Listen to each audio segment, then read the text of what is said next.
for Eurasia. And welcome to those online as well.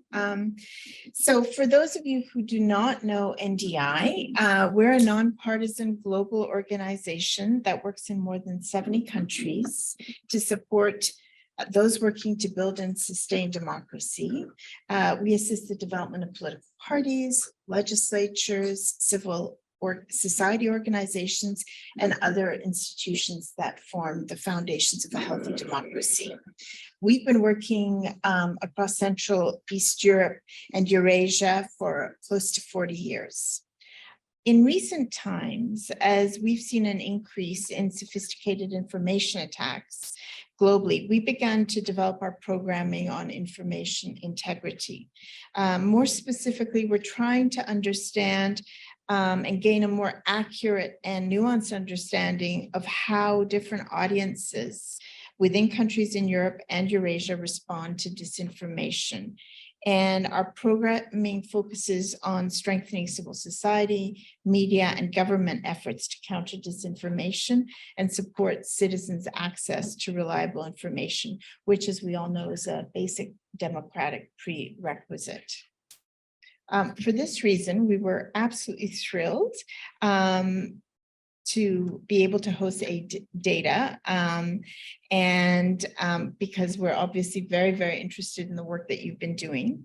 AidData has been conducting a 3-year research project on Russian influence and interference in the civic space of 17 countries and 7 occupied or autonomous territories in Europe and Eurasia.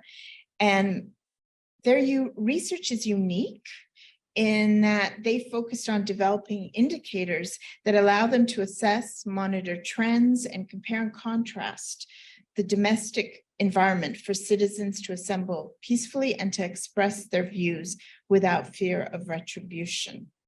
And the data collected also allows them to track the channels by which the Kremlin may exert external influence to skew or constrain the civic space. AidData is a research lab housed at William & Mary's Global Research Institute. So joining us from AidData is Samantha Custer. Samantha directs AidData's policy analysis unit, and her research examines the influence of development investments and public diplomacy efforts. She generates new evidence on the use and impact of open data and leverages surveys to learn from the experiences of decision makers in low and middle income countries regarding the impact of external money and ideas on domestic policy reforms. And she holds a dual master in foreign service and public policy from Georgetown University. We have 2 additional guests joining us who will be commenting on the findings from the project. Online, Ottar Kantaria. Ottar serves as Executive Director of the UN Association of Georgia, a Tbilisi-based nonprofit that aims to encourage, support, and safeguard Georgians' democratic aspirations. And in his 17-year tenure at UNA, Georgia, Ottar has worked in a variety of capacities, including the Deputy Chief of Party National Integration and Tolerance in Georgia program, as well as the nonprofit's Chief Development Officer. And then here in the room with me, David Salvo. David is a senior fellow and managing director of the Alliance for Securing Democracy at the German Marshall Fund. He's an expert in Russian affairs and has been analyzing the Kremlin's authoritarian toolkit to undermine democracy at home and abroad throughout his career. Prior to joining GMF, David was a foreign service officer in the U.S. Department of State, serving most recently as the Deputy Secretary of State's Policy Advisor for Europe, Eurasia, and International Security Issues. So welcome to NDI. A few words of housekeeping. In terms of format, Samantha's going to kick us off with some of the key findings from the research. Then I'm going to be turning to our three panelists and asking a couple of questions to start off the discussion. Then there'll be an opportunity for questions and answers from colleagues in the room and also those of you online. And if you're online, please use the Q&A function, and my colleagues here will make sure that they signal to me that there are questions, and they'll be repeating them to us. So without further ado, I pass the floor to Samantha. So go for it. Thank you very much, Eva. It's a pleasure to be here. And thank you so much to the National Democratic Institute for hosting us, and to my fellow panelists for sharing their insights and expertise. I'm really looking forward to the conversation that will follow this presentation. So first, let me say I have the unenviable task of trying to distill 3 years of research that was conducted by over 40 student research assistants, staff members, and myself into 15 minutes or less. And so I'm just going to be scratching the surface of this research. So I encourage you to take a look online. We have, as was mentioned, 17 individual country reports, 7 occupied or autonomous territory reports, as well as just this morning, we're releasing our new regional synthesis report. That's why so many AidData folks look really tired, because we were just putting that online this morning. So today for the presentation, and I think we have slides, is that right? Coming up? Awesome, perfect. All right, so I thought we'd talk about the title of this being In the Kremlin's Shadow, Civic Space and Russian Influence in Europe and Eurasia, because we're really looking at 2 different dimensions here. So this project was really focused, the starting point of it was trying to look at this question of civic space, which we're defining as inclusive of the formal laws, informal norms, societal attitudes, which enable individuals or organizations to assemble peacefully, express their views, and take collective action without fear of retribution or retaliation.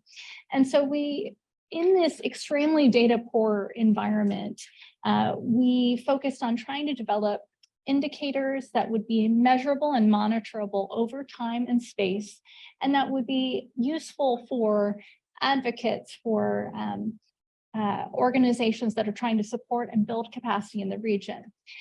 It looks at both the domestic environment of civic space, as well as 2 major channels of Russian influence that might skew or disrupt that civic space.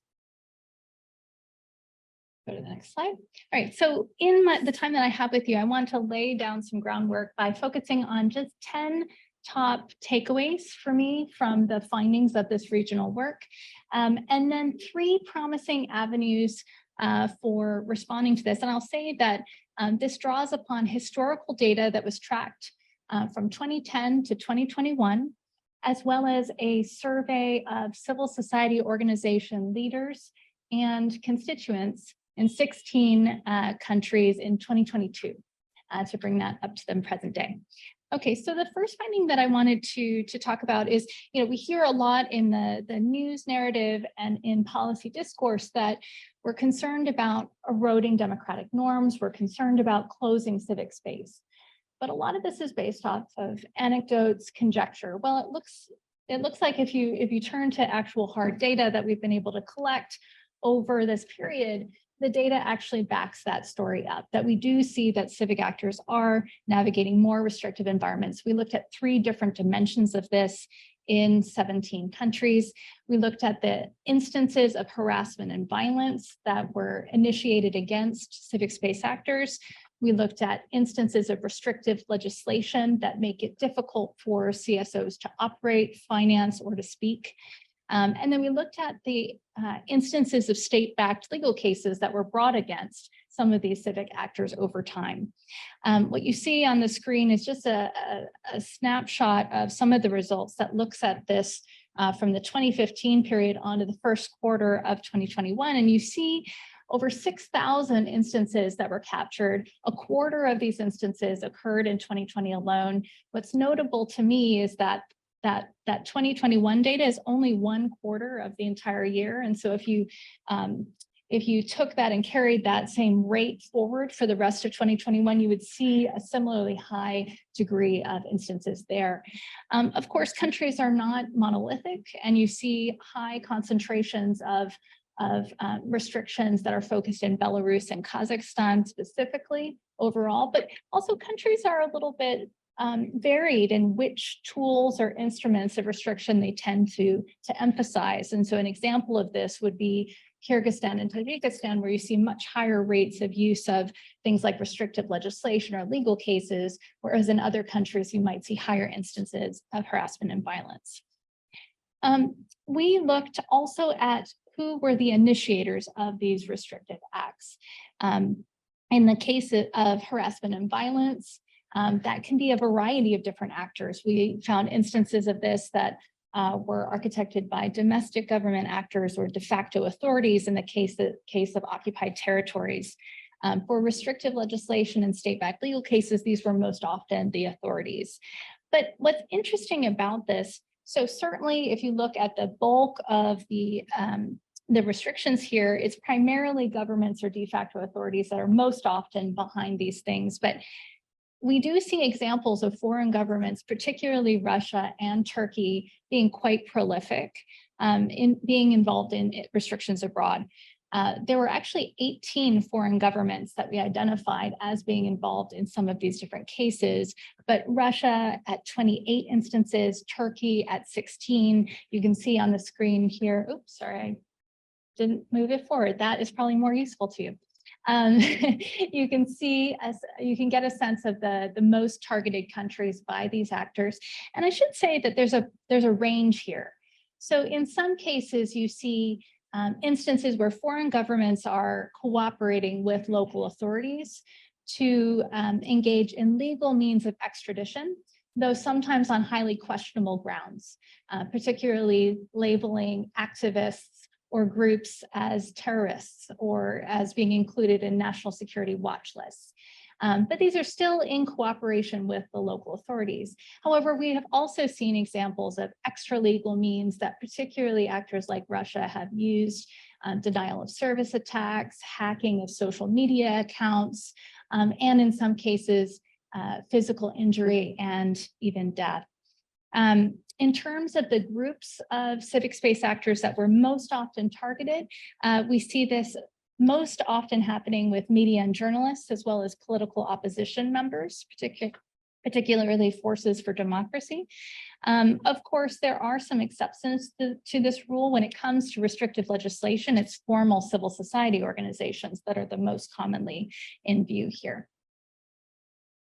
We also looked at this question among broader societies as to the degree to which foreign publics in Europe and Eurasian countries are interested in politics and engaged actively in participating in civic life in their communities. And what we found is that interest in politics doesn't always translate into civic participation. So on the left-hand side, you see a summary that looks at the percentage of citizens in each of 13 countries in the region that said that they were interested in politics in their country. And what you see here is quite a high degree of interest, particularly from Central Asian countries like Tajikistan, for example, or Kazakhstan. When you go to the right-hand side, this is a measure that looks at survey-related questions that ask about actual past participation in or willingness to participate in political activities in their country, boycotts, demonstrations, petitions, strikes. And what you see here is a slightly different picture where some of those highly interested in politics countries kind of drop to the bottom, particularly in Central Asia. What we see as a possible spotlight of encouragement in the region has been the rise in civic participation that we have seen over the last 7 years. The graph on the left-hand side shows a summary of the results from the Gallup World Polls Civic Engagement Index, which looks at apolitical activities in civic life. So how much are you helping a stranger? Have you volunteered for an organization? Have you given to charity? They may not be in the political sphere at all. And in these cases, we are seeing pretty much across the board. Oh, I'm sorry, I flipped that. So on the right-hand side, that is showing an example of a subset of countries with that, that rise in civic participation over time. We can see similar dynamics in the other sub-regions as well. That is happening even though when you look at formal levels of membership in voluntary organizations, that this tends to be trailing quite low in the region. You know, the highest example of this would be Tajikistan, about a quarter of people being involved in some form of voluntary organization, most often labor unions. But this is definitely not as much of the case in many other countries in the region. We at AidData in 2022 asked civil society organization staff, so people working for CSOs in the region, as well as those that would be considered constituents in the broader population. We asked them about how they saw CSOs as being best and least well-positioned to influence change in their countries. And a couple of things came out to us. So in terms of being best positioned to influence change, constituents saw CSOs as most effective in influencing change from the outside in. So particularly when it comes to op-eds, petitions, protests, and publications. The good news is that this is consistent with the activities that CSOs themselves say that they most often were engaged in: publishing reports and blogs, giving interviews and sharing information with journalists, and writing op-eds in local and international media. The flip side of this is where CSOs are least well positioned to influence change, at least from the perspective of both constituents and staff themselves. And that is working within government channels, giving testimony in a parliamentary hearing, for example, or launching legal challenges, filing grievances via formal channels. These are seen as less areas of strength for CSOs in the region. I think another interesting finding that we saw from this survey was that civil society organizations enjoy a high degree of confidence among both the staff of these organizations, but also broader constituents. And this was always a question for this region in particular, as there have been concerns about lack of rootedness for organizations in the region if they're seen as being propped up or supported by external actors. Despite this concern, we actually see that CSOs enjoy quite a high degree of confidence. Over 70% of constituents said they had confidence in these institutions in their countries. Perhaps unsurprisingly, over 90% of staff felt that way. But what is interesting, though, is there's a little bit of a disconnect between the high degree of confidence that CSOs enjoy and the way that that translates into substantive support for their activities. So when we asked constituents how they supported civil society organizations in their countries, it was most often through participating. So participating in panels or discussions or meetings, joining a petition or boycott, promoting an event or publication. They were less inclined to give substantively, so volunteering their time, giving financial or non-financial gifts in support of these institutions. And yet they also recognized that lack of technical capacity and lack of finances were two of the major hurdles for CSOs in their country. Another point of indication here that was interesting to us is that when you look at what leaders or what constituents saw CSOs as being described best as, there were a lot of positive traits that were used to describe CSOs, that they were actively working to solve problems in their country, that they hold the government accountable for results. Where CSOs tended to perform less well in people's minds was this sense that perhaps they didn't hold themselves as accountable for results. When it came to concerns about lack of impartiality, concerns about lack of transparency in their own financing, for example. I want to shift gears a little bit now that I've given you a sense of some of the domestic environment trends for civic space in the region, shift focus to two channels of influence that we see the Kremlin using to promote pro-Kremlin voices or sympathetic actors within the region, as well as try to counter or dilute the voices of those that they see as being in opposition to its interests. And of course, these are only two channels among many, and I'm sure we will talk about more in the panel discussion, but they are illustrative and useful. So the first is looking at the ways in which the Kremlin provides financing or in-kind support to counterpart organizations in civic space in other countries. So this could be civil society organizations, compatriot unions, in other local church groups in another country. But then we also look at the degree to which they are investing in the regulators of civic space in another country. And what we see is interesting here. We see over 700 instances of such projects occurring over in the region over the period of time that we looked at since 2015.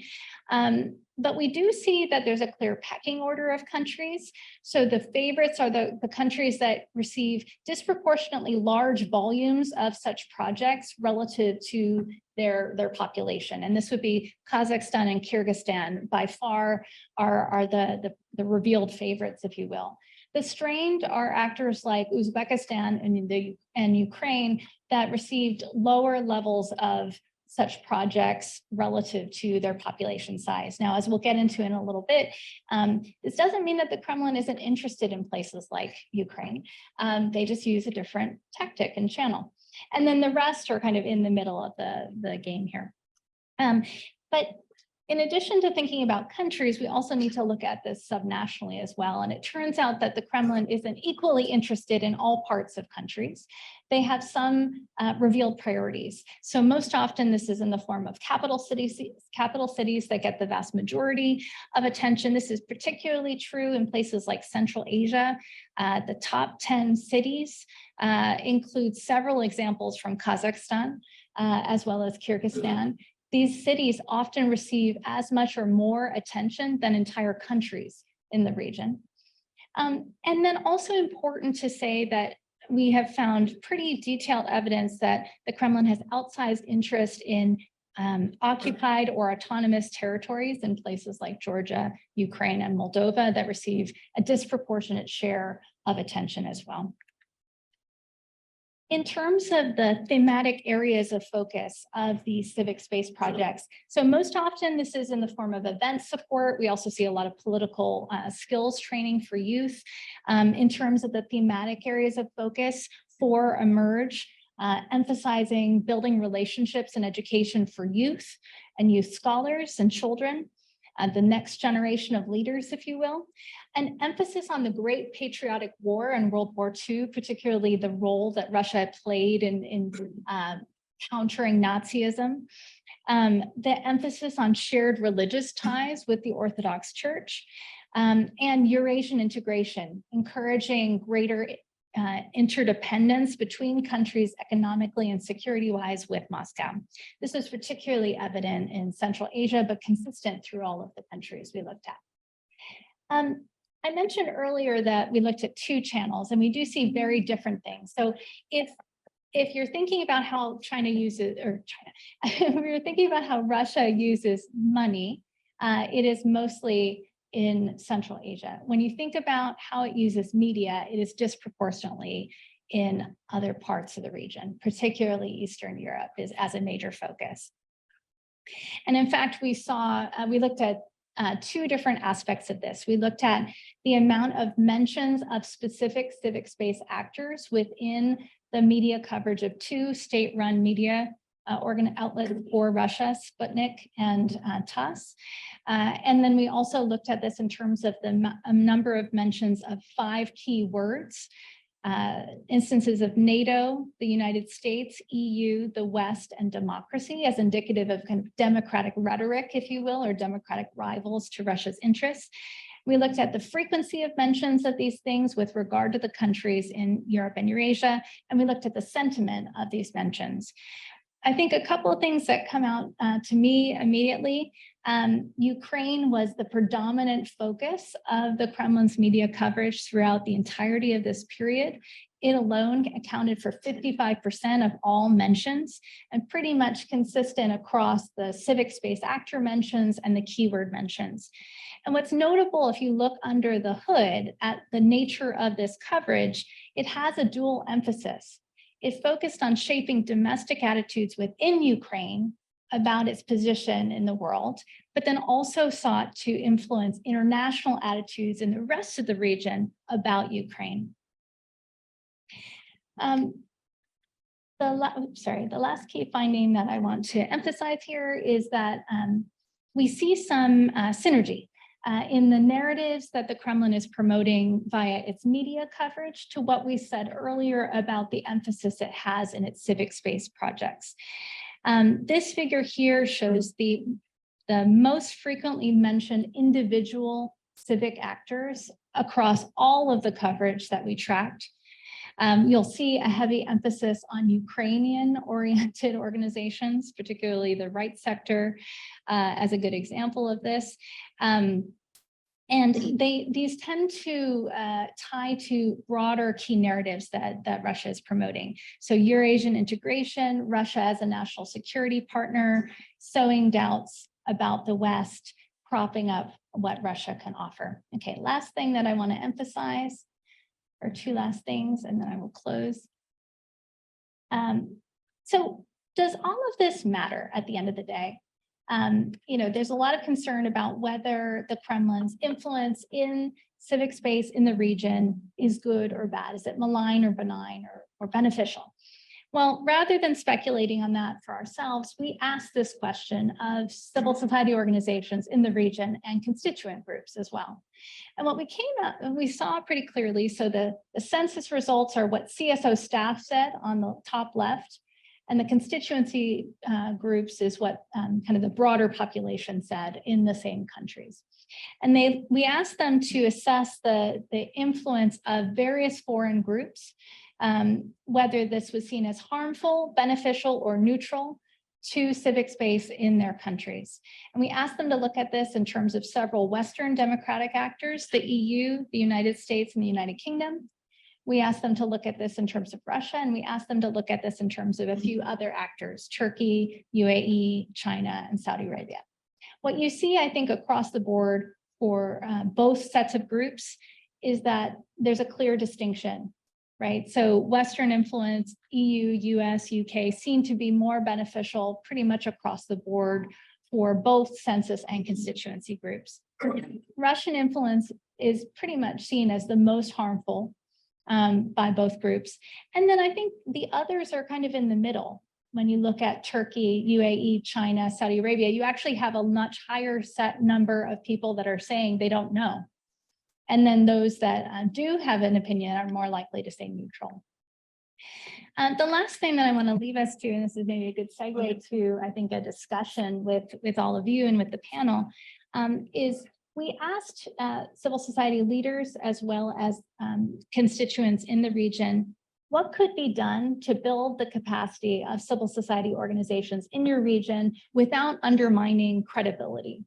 Because there's a delicate balance there. And I wanted to identify three avenues that emerge from the data. So the figure on the left-hand side essentially shows different ways in which external actors or domestic actors might provide support to organizations on the ground. And then you can see the proportion of CSO staff and constituents that thought this was helpful or harmful. So one thing that came out pretty clearly is that domestic governments were seen as not the best source for funding for civil society organizations. There was concerns about co-optation by political elites and that this would feed into that narrative. Instead, there was an emphasis on seeing domestic governments provide technical assistance to CSOs and invitations to speak to increase their prominence. The second avenue is that foreign actors, despite our concerns perhaps that providing this type of support might undermine credibility, there was still a sense that this is actually more helpful than harmful, particularly when it comes from non-governmental foreign actors, particularly providing aid and technical assistance to CSOs.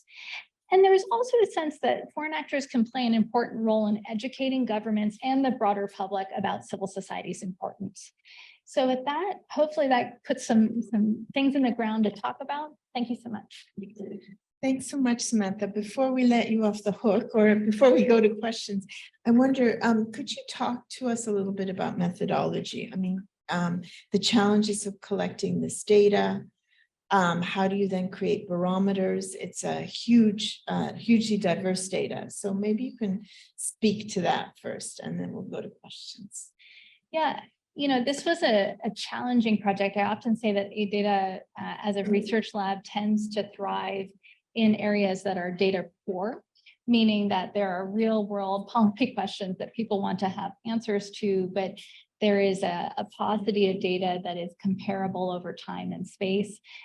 Those tend to be the areas that we tackle. And even saying that, I think that this was one of the most difficult projects that I think our team has tackled. I'm looking around the room because there are several co-authors here in the room with me that were in the trenches. And I think that partly that is because the nature of a lot of the data that is out there is highly unstructured. And I have to do a shout out here to a lot of the media groups, the watchdog groups, the civil society activists on the ground in countries that are trying their best to document instances of restrictions in their countries. This is often a wellspring of information that we can draw upon, but it lives in an unstructured form. And so you have to find a way to capture all of that, sort through that, classify that, filter that, and then look at something that would allow you to do that and compare it to other countries in a systematic way. And that is the point of difficulty. And then, as you alluded to, there are some challenges with aggregation. And so actually we, in the way that we designed the work, tried to present this as more of a holistic picture rather than an artificial index, because the nature of the data is so diverse. So for example, when we look at the nature of restrictions in a country, you know, harassment and violence, you're going to see huge numbers there. Restrictive legislation, you might see substantially fewer, but those few instances of legislation have the potential to affect or impact large numbers of people over time. So they're like apples to oranges comparisons. I think that the question of Russian influence, you know, I think we sought there to identify two channels that were relatively underexplored and difficult to capture. And so we recognize that these are not the totality of what Russia is doing. For example, we have a whole other project that looks at tracking Russian ties, either known or suspected, with local media groups. And so I would say the best way to think about this work is to provide systematic windows of looking at aspects of civic space that we need to be monitoring. On the risk side, it's the degree to which civic space actors are under pressure. And then on the participation side, it's a sense of how robust is the interest in engaging in civic life, because that can withstand a lot of pressure from the outside or the inside. Great. Thank you so much. So I'm going to ask one question to all the panelists, and I'm going to start, Samantha, with you, because you said in your first slide, as you were showing the increase in incidents of repression into 2021, you said, you know, up to now we had ad hoc information, and the data confirms this trend. My question to you is, so what surprised you most coming out of the data? It's one thing to sort of confirm what we suspect, but was there anything in the data that you collected that was counterintuitive or that surprised you? There were a few things that were counterintuitive to me, and then if any of my colleagues in the room want to shout out too, please go ahead. I think one that was surprising for me was in the case of Ukraine, seeing how many years in advance of the February 2022 invasion, you saw the Kremlin essentially using hybrid tactics well in advance to try to lay the groundwork and pave the way for creating this tacit endorsement or this tacit legitimacy for their invasion. And that was something that that was not on my radar, and I perhaps was not on a lot of people's radars. I think second, though, is the sobering realization that even though we're talking about Ukraine today, and some of us were talking about Georgia a little bit earlier, and I know Otar might speak to this as well.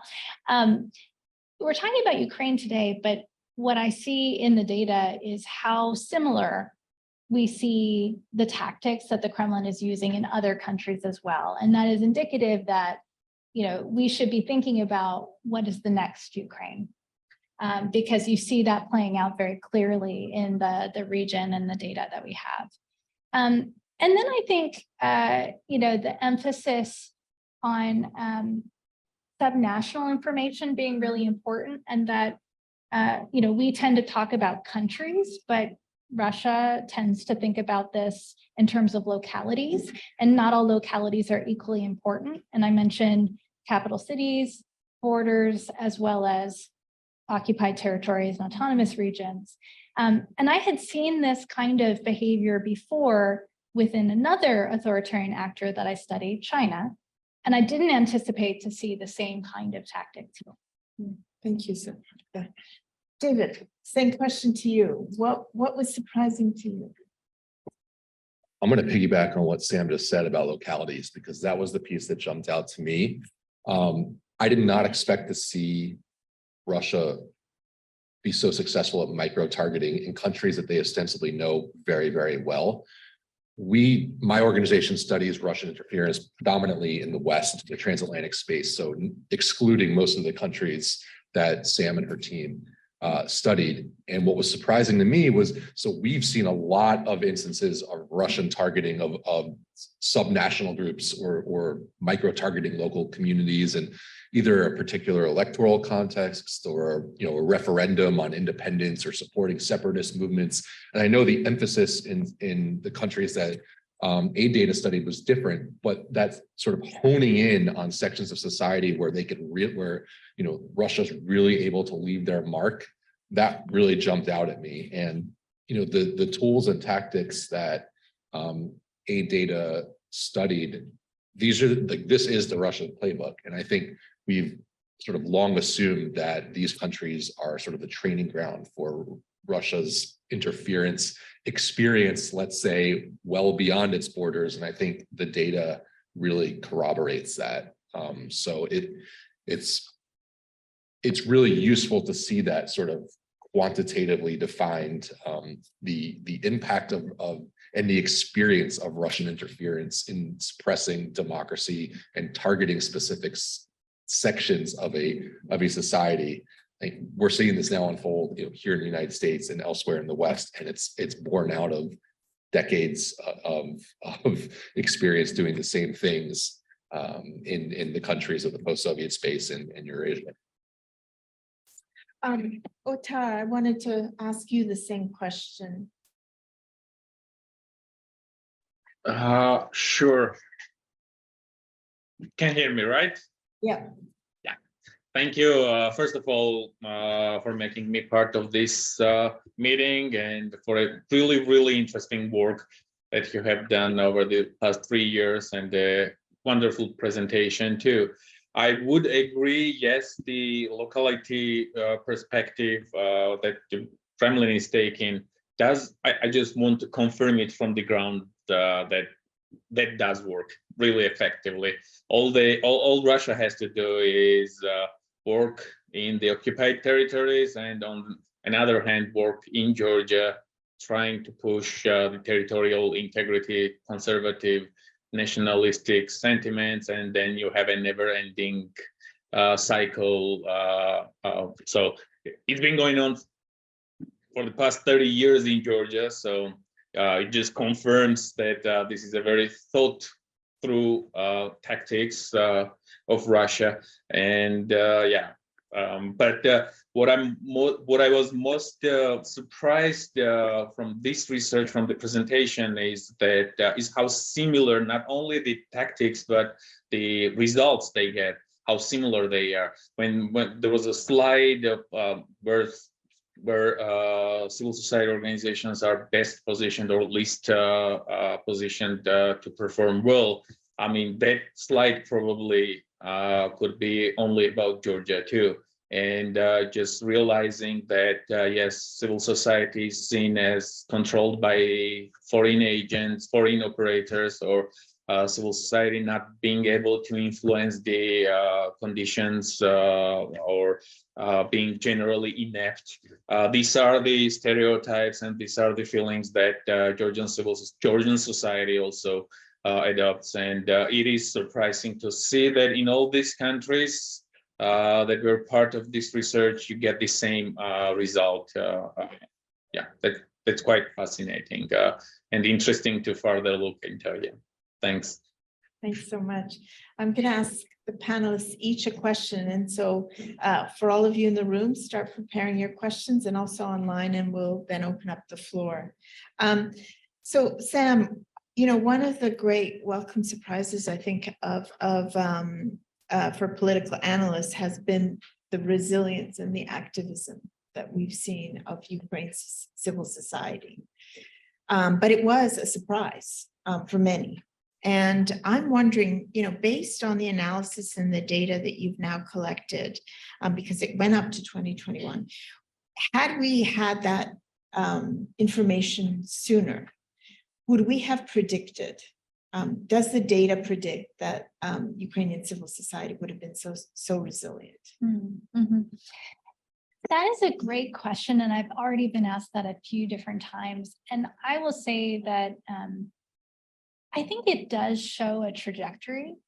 And I think it still was surprising to me to see it play out. So I think what's notable, because with a lot of the survey data that we looked at, and even some of the restrictions, you see like post-Crimea, the annexation of Crimea, you see that almost galvanizing the Ukrainian population to become more involved in civic life. And you see this kind of beginning of a trajectory of increased reporting of, you know, helping a stranger, volunteering, giving to charity, joining membership organizations.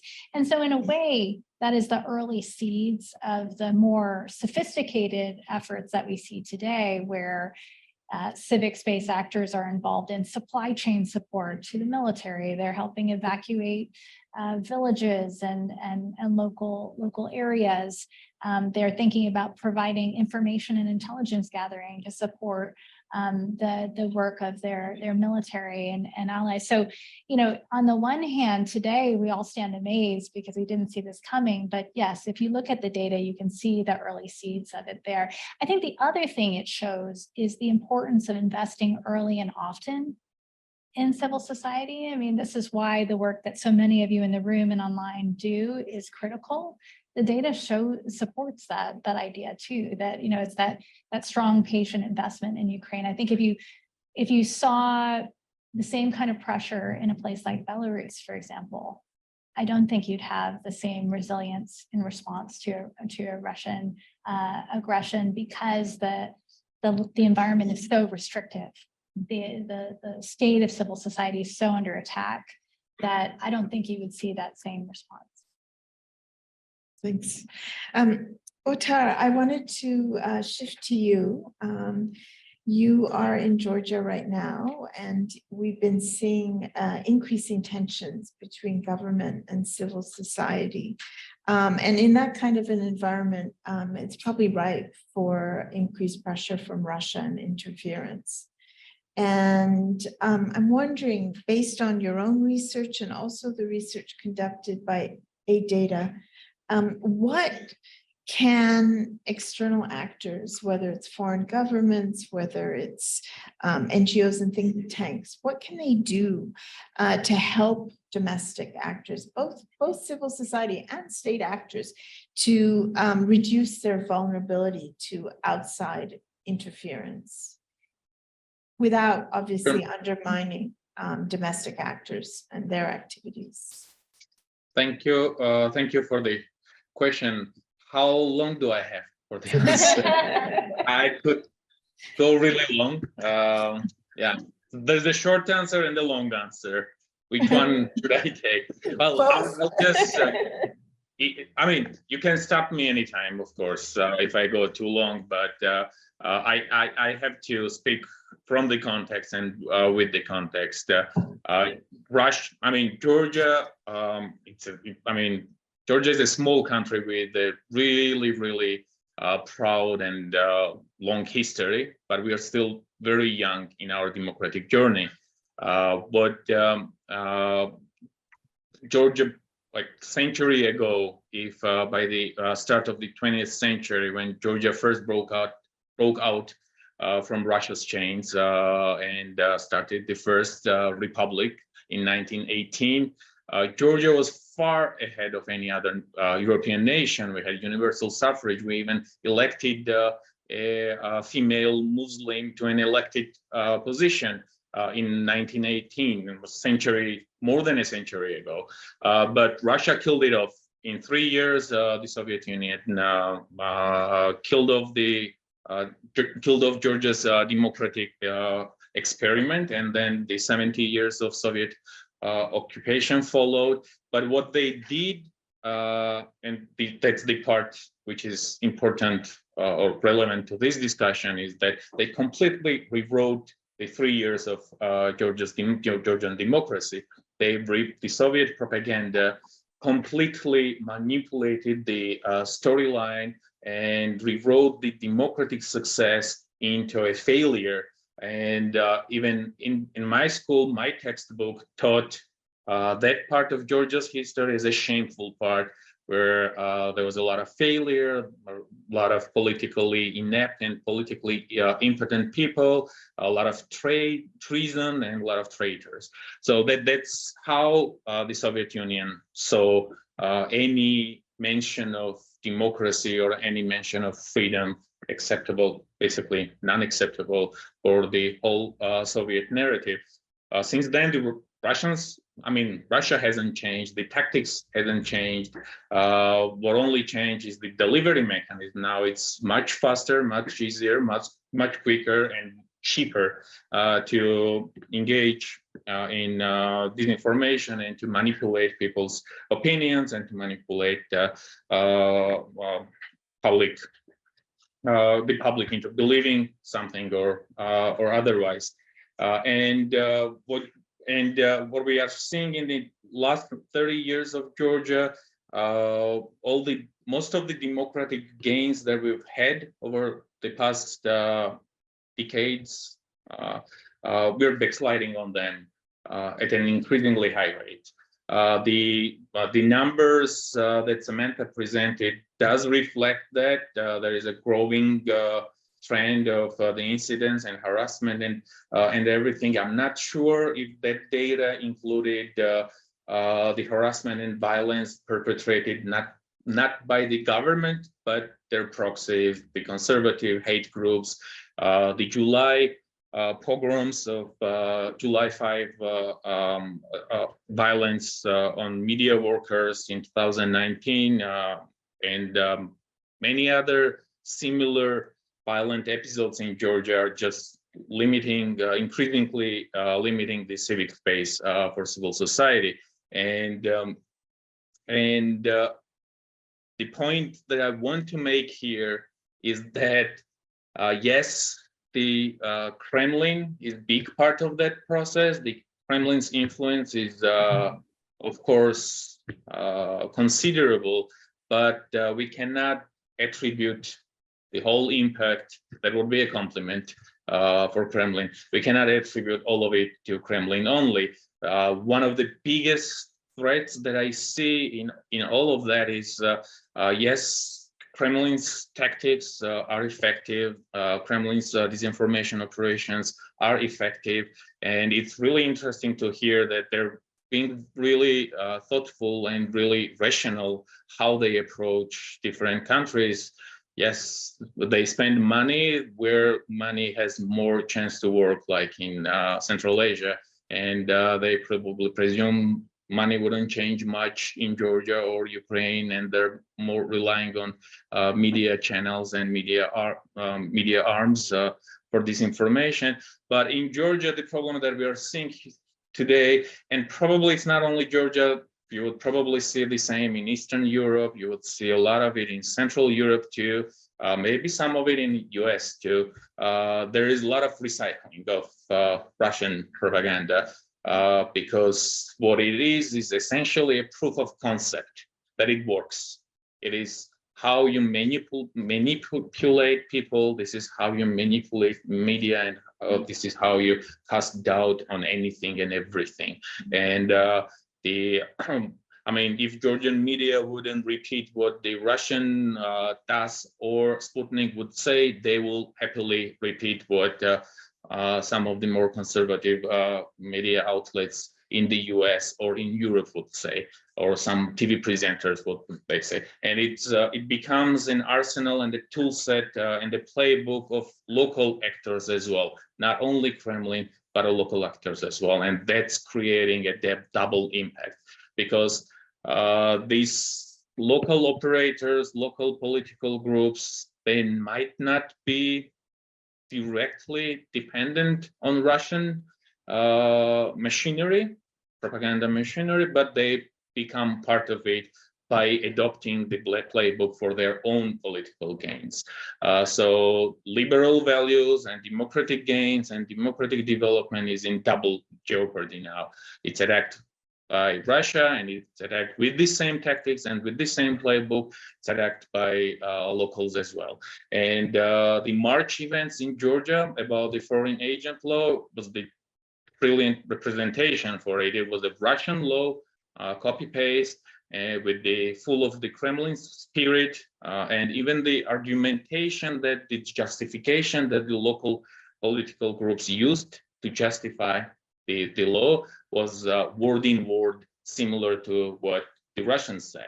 If Putin said there is nothing wrong about the term agent because there are insurance agents, local politicians did say the exact same thing. There is nothing wrong with the term agent, there are insurance agents. So they're not even shying away from using the exactly same vocabulary. Exactly same tactics, instruments, tools, and exactly the same playbook.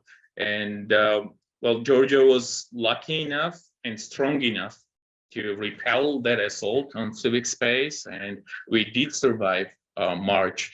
But I anticipate that most of the harassment and most of the troubles are still ahead. Probably over the next year until the general elections on 2024, we're expecting a lot of harassment, a lot of pressure, and yes, Georgian civil society and Georgian media will require a lot of help. And that would be the answer, where I answered the question. Sorry for the long detour. Is the first thing that Georgia could best use is to work with local civil society groups and local independent media, is to support them technically and financially, and to try to promote their work, not the work of international alternatives, because that's where the government feels more comfortable. So if there are any resources mobilized to support the local civil society and local independent media and the local civil society activists as well, in terms of fines, in terms of communication support, etc., that would be most critical and most helpful. And at the same time, we all have to understand also that this is an information warfare. This is not only an isolated issue. This is something that has been going on for the past decade and will probably remain an issue and remain a challenge. And civil society and media worldwide, we're not yet ready to respond to those challenges. We're joining the fight without the right tools and without the right know-how. And if we are fighting disinformation, we should be able to counteract it with more truth or more information.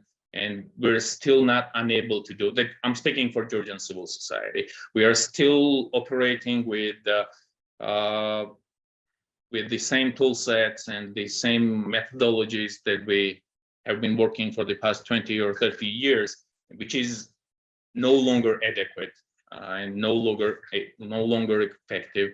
And we could really use help in upgrading and in learning the skills and learning the know-how of how to better inform, how to better get out the messages to the public, and how to better counteract to this information challenges, so to say. Sorry for the lengthy answer, Polly. Please. No, thank you so much, Otar. David, I want to shift to you now. And you've been studying a whole long career studying Russia and how Russia leverages its influence. How has, this is not new, this is historic, how has the Russian playbook changed over time, particularly with the advance of social media and the information technologies that we have? What tactics today seem to be more effective? We've heard about money, we've heard about influence through the media, but what other tactics seem to be most effective under what types of conditions? And then I think the final piece of that is, what strategies do you think democracies should be adopting to counter some of these impacts? So long question. That's a long question that, like Otar, deserves a long answer, and I'll try my best. And Otar more eloquently put a lot of what I think I would want to say to address that question. So I'll try to be as brief as possible. From my perspective, studying Russian interference operations in democracies, I honestly think that the toolkit has been pretty static, even dating back to Soviet times. The support for like-minded civil society organizations, the use of the media as the bully pulpit to try to shape public opinion in other countries, moving money surreptitiously or sometimes illegally into other countries to then filter into politics. The narratives of the West as sort of a degenerate, unreliable behemoth, the denigration of the post-war international order of NATO and the EU and the United States. These are constants dating back decades now. What has changed, as Otar put, is technology and the speed, the scope, and the scale of these interference operations or these public opinion shaping operations. That has changed. So everything is much more immediate now. It's more impactful, I would argue, in many cases. And it is also provided domestic actors, as Otar said, a real window into the Russian playbook. So there's an opportunity to mimic Russian narratives, Russian tactics. The whole RT ethos of question more is now a part of our democratic life in a way that it probably wasn't even 10 years ago.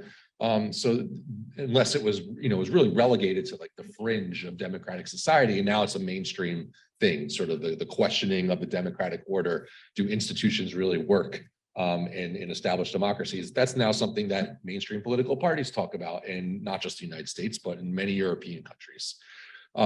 So I think in many respects, it's the Russian playbook is just blown up in a way that we didn't really have a window into, visibility into, because technology has afforded them this sort of outsized influence. Has cultivated and sort of amplified like-minded voices in all of these countries in ways that it couldn't before. Just sticking to the information space for a bit, we look at all the narratives that Russian state media promulgates across, all of these countries, both in the post-Soviet space and in established democracies. And it's all the same narratives that, the AidData team has tracked. It's the same narratives that Otar is talking about. So, and these were the narratives that even the Soviet government was trying to use. So I feel like it's a pretty static playbook. What has changed with technology, again, on the scale side, I'll give one example. We studied how Russian state media optimize search engine results to try to get Russian narratives on hot button issues elevated in Google News search results, for example, on Ukraine, on Syria, on Nord Stream, just to give 3 examples. And it was remarkable how effective it was. So RT and Sputnik were consistently appearing in the top 3 results on Google News on any of those hot button issues. So if you're just a casual user looking for information on these topics in Western countries in your own language, we were studying German and English, you were getting the Russian narratives on these issues. So that is a complete sea change from their ability to shape public opinion in the West, going back, if you compare it to like the 1970s, where they would have to find a like-minded journalist to place a like-minded expert to place an op-ed. And that's still happening, in countries where there's information vacuums. And a lot of the regions or countries that the AidData team studied, their journalists are starved for information. So they are getting content directly from the Sputnik outlets in those countries because they have no other resources to do the journalism themselves. Or Western aid is just not effective. It's not supporting local journalism. And so, you have content starved media organizations in the Western Balkans or in the Caucasus who are just simply repurposing and repackaging Russian propaganda. And it's no wonder that we're sort of falling behind in a lot of these areas. And I think it really speaks to the effectiveness of Russian influence operations, even if the tactics in the toolkit is largely unchanged from Soviet times. So what are the strategies that democracies can take? Well, first, I think from like the foreign aid perspective, in regions and vulnerable regions like the countries that the AidData team studied, I really do think there has to be more support for independent journalism. I just think we've been getting our clocks cleaned in that dimension for so many years, and we are so far behind that it's no wonder that the data sort of corroborates everything that we've thought about, the information environment in these countries. So that's one. In established democracies themselves, I mean, look, obviously Russia didn't create our problems in the United States or in many of the established democracies in Europe. There are, voices and politicians in our countries who are happily, taking Russian positions, and that's not all Russia's influence, that they, sort of inherently just believe in that worldview. So those sort of internal divisions make us more susceptible to Russian and other authoritarian interference operations. But there also are policy steps that we can take to make us at least less vulnerable. On the financial side, I mean, it's amazing to me that there are European nations that have no campaign finance laws against foreign contributions, for example. It's amazing to me that in countries like Canada, they're still fighting about foreign agent registry laws. It's amazing that there are so many countries, including among Five Eye ally countries, that don't have beneficial ownership legislation that allows sort of the unmasking of shell companies and sort of property owners, which is a huge instrument of how Russia and other authoritarian actors move money into our democratic politics. So these are sort of, in my view, like common sense policy steps that we can take that would make us at least a little bit less susceptible to that sort of direct influence. It doesn't necessarily affect the information space, but it can, because we do know that Russia uses front companies in a lot of these in a lot of European countries to mask ties to Kremlin media. For example, we uncovered in Germany how there was an organization that was tied to Rupley Media, RT's parent company, and those financial ties were undisclosed. So, there is that sort of surreptitious masking of financial ties in the information space too. Sorry, that was a very rambling attempt to try to capture a very complex problem. But I'm happy to sort of chase down any of those threads, the Q&A as well. Great, thanks so much. So I wanted to open the floor now to questions and maybe just start in the room. We have, yes, please. You just press the button, push, and it should be green. Thank you. I'm Richard Crispin with Collaborate Up. Samantha, it's great to see you. Good to see Divya in person. I have one quick thing on what David just said, and then two questions. We produced a study last year, an ongoing study on misinformation, disinformation. Very much saw what you saw in terms of what RT and Sputnik and China have been able to do. And in particular, I think one of the things we need to figure out is that media in the West, even on nonprofit media like the AP, still charges, right, for the use and repurposing of stories. They don't. And that's when we talk to journalists in the developing world, that's their number one complaint, that they can't get content without having to pay for it.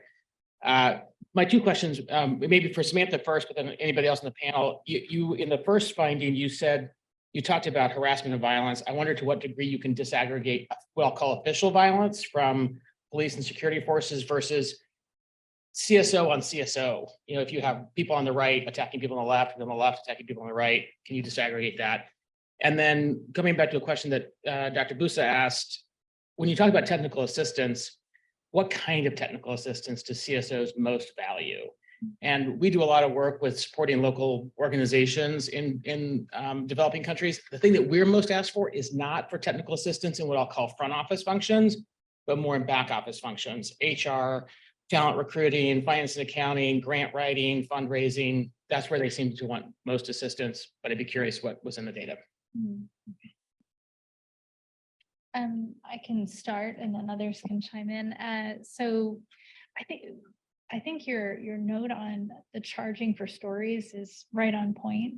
And that was actually, I don't know if we talked about this before, David. So I have studied China for many years, and we have been tracking these content sharing partnerships that China, so like Xinhua would broker with a counterpart local organization. And same kind of response that you're hearing, I was hearing too, when you interview local media on the ground. They're saying, we're bandwidth constrained. I have this great resource over here. It's easy to use, not a lot of barriers to entry. Why not? And comparatively, if it's much more difficult, cost-wise, time-wise, effort-wise, to broker similar agreements with news outlets in Western democratic countries, yeah, you kind of get a sense of where you would go. So I think changing that dynamic and reducing the barriers to entry for a plurality of different news coverage that local journalists could tap into is the right move from my perspective. In terms of the breaking down instances of harassment and violence, yes, you're absolutely right. So we, in the data and in the report, that we identified not only the targets of harassment and violence, but the initiators, if you will, of this. And the vast majority does tend to be domestic government or de facto authorities, most often police or local law enforcement, although we do find examples of politicians and bureaucrats getting involved as well. What's interesting is that the next highest kind of percentage of actors are, what did we define it as? Divya, I'm forgetting. It's like unknown, yeah. Well, so there's non-government groups, but then there's also unknown actors, which were often suspected law enforcement or policemen that were incognito. But you're absolutely right that there were instances of non-government, like CSO on CSO as well, often across ideological divides. But that pales in comparison to what you see in terms of official. And then technical assistance, that would be a great follow-up question. We did not specifically ask that.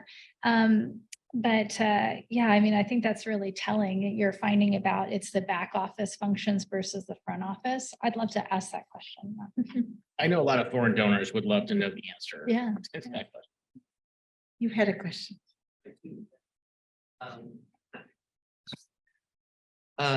So hello, everyone. My name is Lincoln Zaleski. I'm one of the co-authors on this report. I formerly worked at AidData. I currently work in OSINT in the Russian space right now.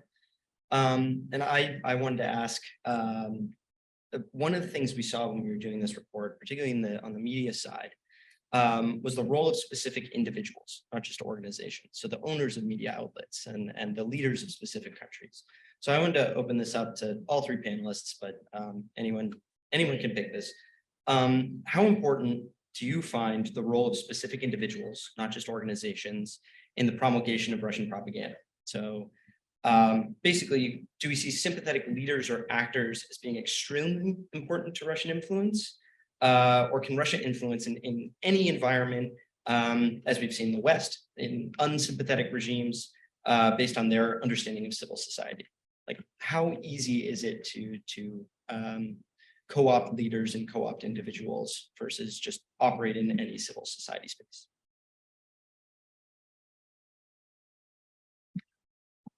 I think Otar is right. Otar.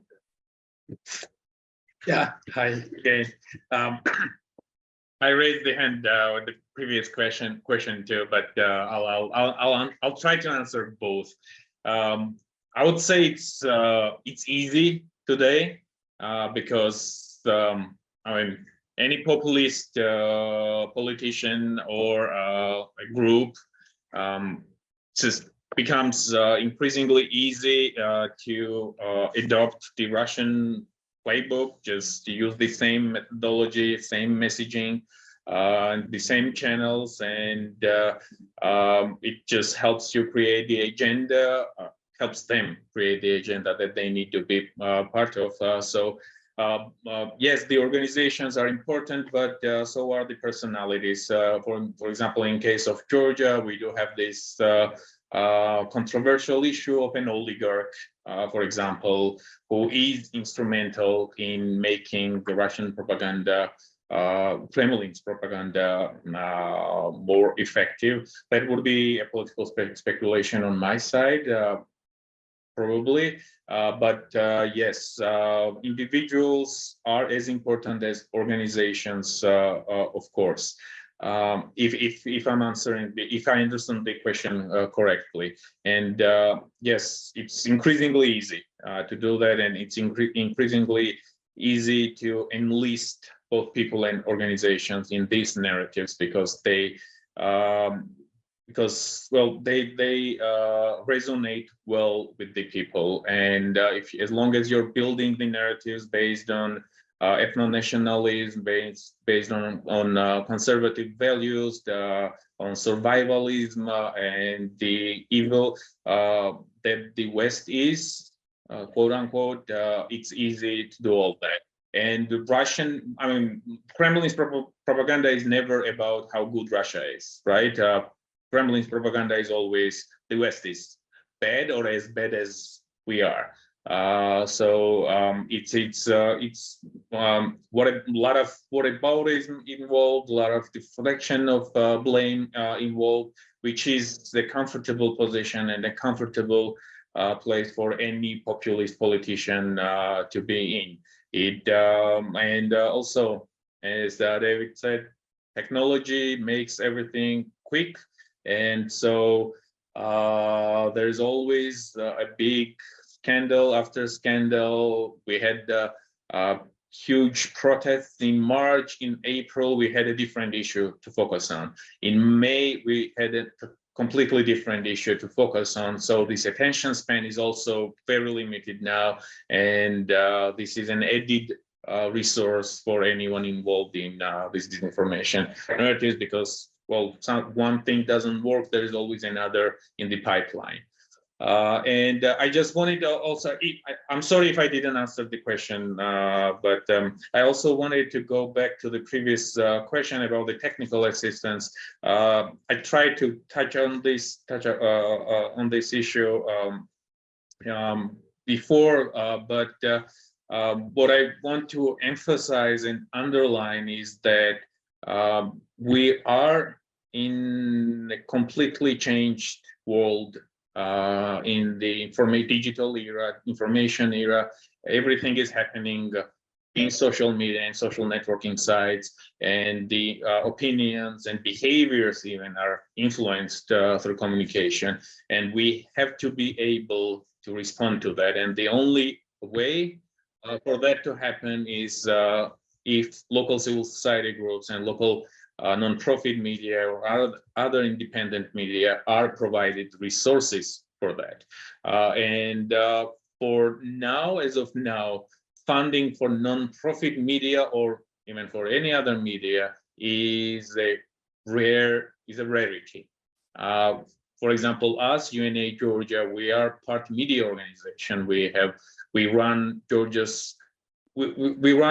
one of Georgia's most trusted news services, Civil Georgia, Civil G, millions of unique readers and everything, and everyone trusts and relies on Civil G. We've been running Civil G for the past 21 years already, and we barely sustain it. We are a local nonprofit organization who managed to raise 20 million USD from USAID last year alone in a cooperative agreement that we implement with USAID. So we're quite successful on the fundraising part.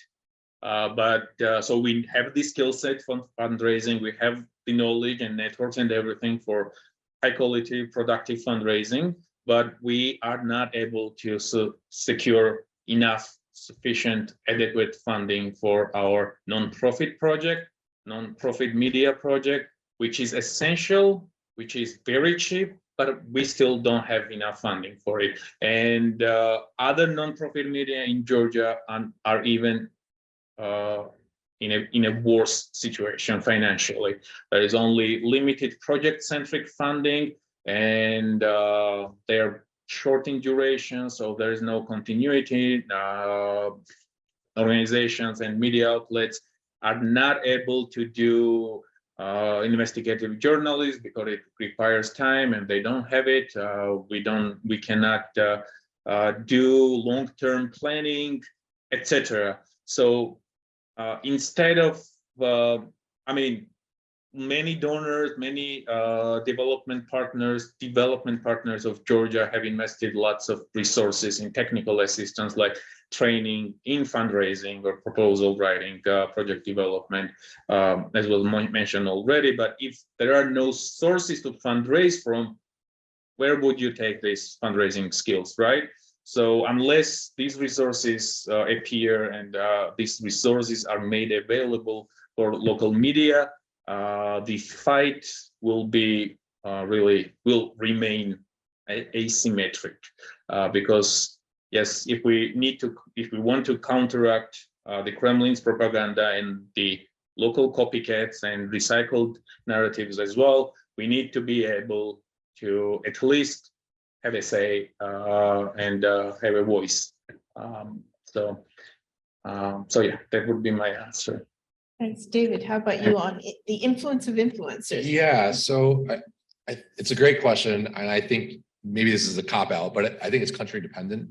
I think of a country like Armenia, where there's high levels of civic participation and democratic activism, and I do think, having spent a lot of time in Armenia, that if you put a gun to the leader's head and you ask, like, which direction would you like to go, they would happily break away from the Russian yoke and join the West. But they can't, because of all sorts of economic and security dependencies on Russia.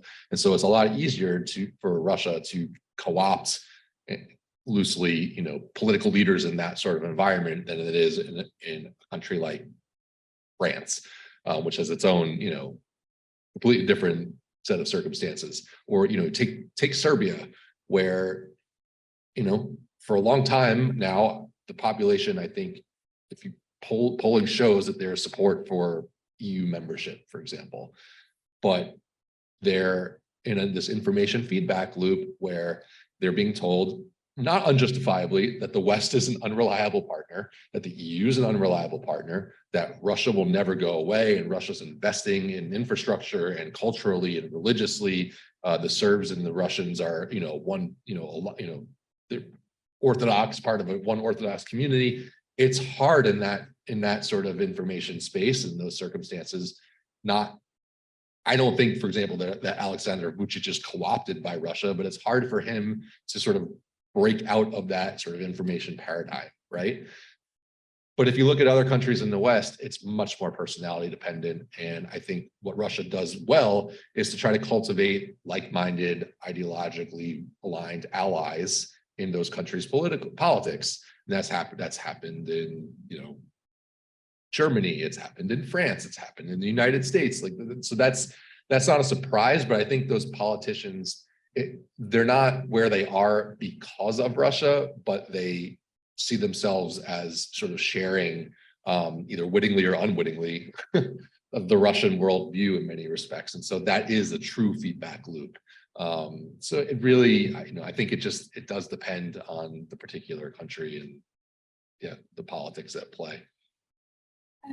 I think it's a great question, Lincoln. I think the individual kind of institutional interplay is really critical because you could think of it as like Russia is able now to put a face on the message that is a little bit more credible or seen as more legitimate than perhaps, what's coming out of Sputnik or TASS.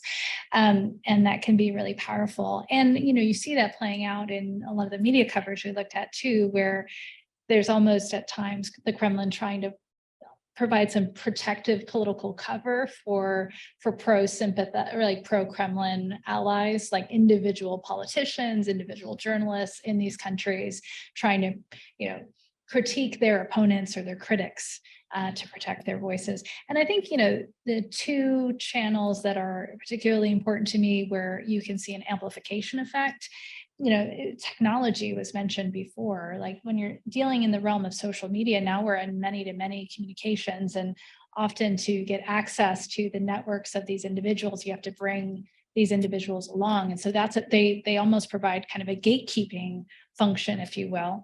And then I think, some of the work that you were part of too, looking at known or suspected Russian ties among the owners of local media outlets. Now you have the access to the ear of the person who has the keys to these major megaphones.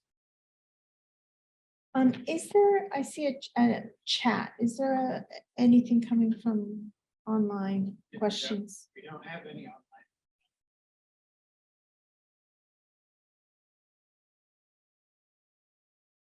Like people do, but. Okay, are there any other questions? Yes, please. I'm Gary Barrett. I'd like to get a better picture of who or share a little bit of information. I, by the way, had a career.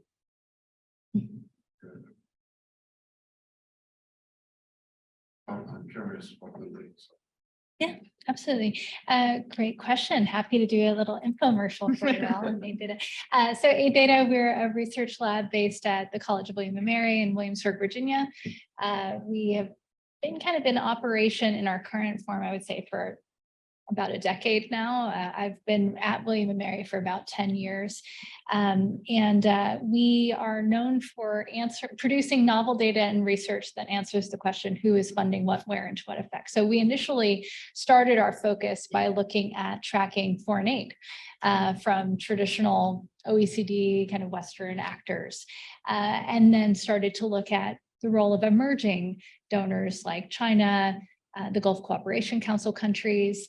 And then over the years began saying that, when you look at questions of how bilateral actors or powers are using tools of influence in other countries, their aid has both developmental as well as geopolitical or geostrategic implications. So too does information, so too does relationship building. And so we started to actually look at tracking all of these different forms of economic and soft power influence in other countries, particularly focused on China. And then with this project, looking at Russia as well. And then thinking about not only the economic impacts for local countries, but also governance and environmental ones. So that's a little bit about AidData. Still primarily funded by you, No, we actually, so one of the things that we did when we got started, and we owe a debt of gratitude to USAID actually, for 10 years ago, we got our big ramp up start actually through a big investment that USAID made in us, particularly in the area of looking at geospatial information. So looking at the subnational locations and distribution of aid projects. Now we actually work in partnership with a variety of US government agencies, foreign governments, think tanks, foundations. So we have a pretty broad set of different funding partners. We try to disclose all of that actually to the point of being fair and partial and transparent. We try to do the same in doing that. And then we are nonpartisan. So we work with both sides of the aisle, Republican, Democrat, really across the board. Learn more about the evolution. Yeah, absolutely. Thanks. Any other questions? Well, before we wrap up, maybe I could go back to the panelists for any final thoughts or reflections, and maybe starting with you, Ottar.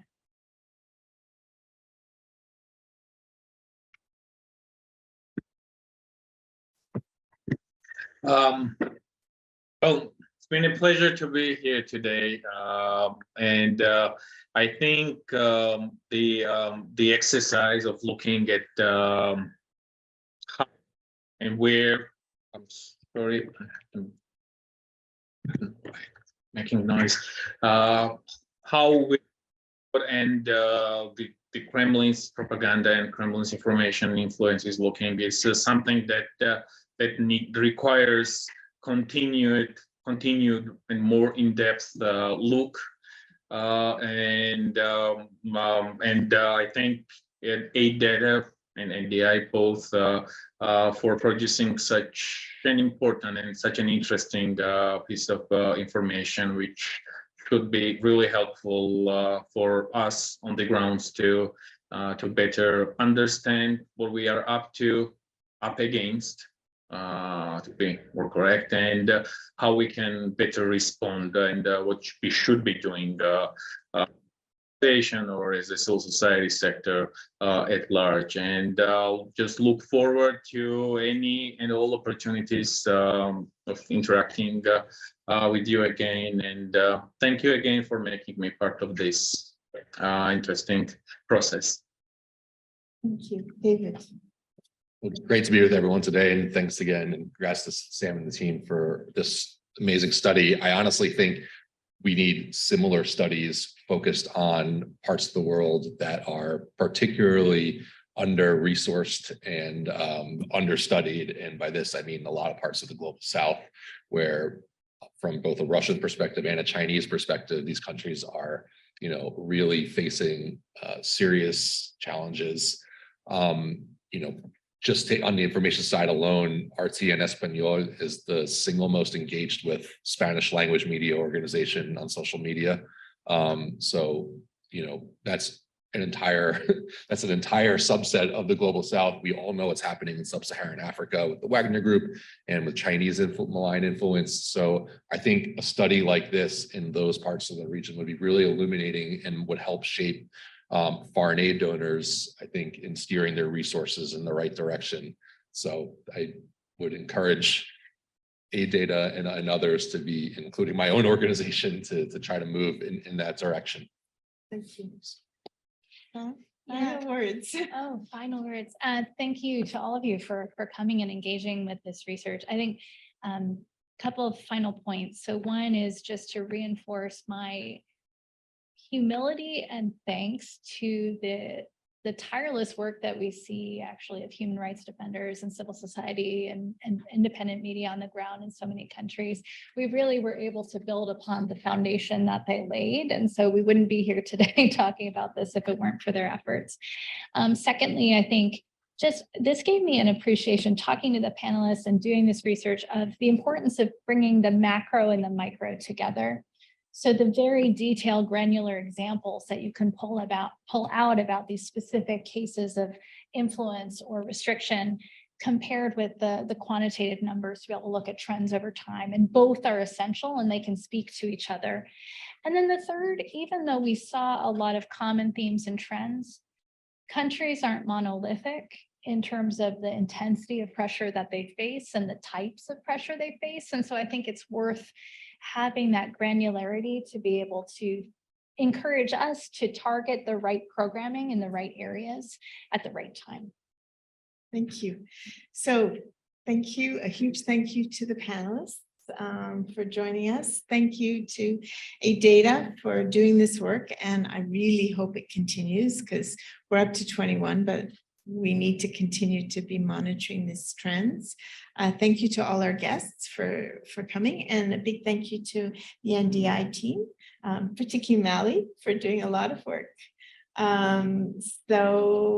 With that, I will close and look forward to seeing everyone online in the future at other events at NDI and at obviously AidData events. Thank you. Thank you. Thank you.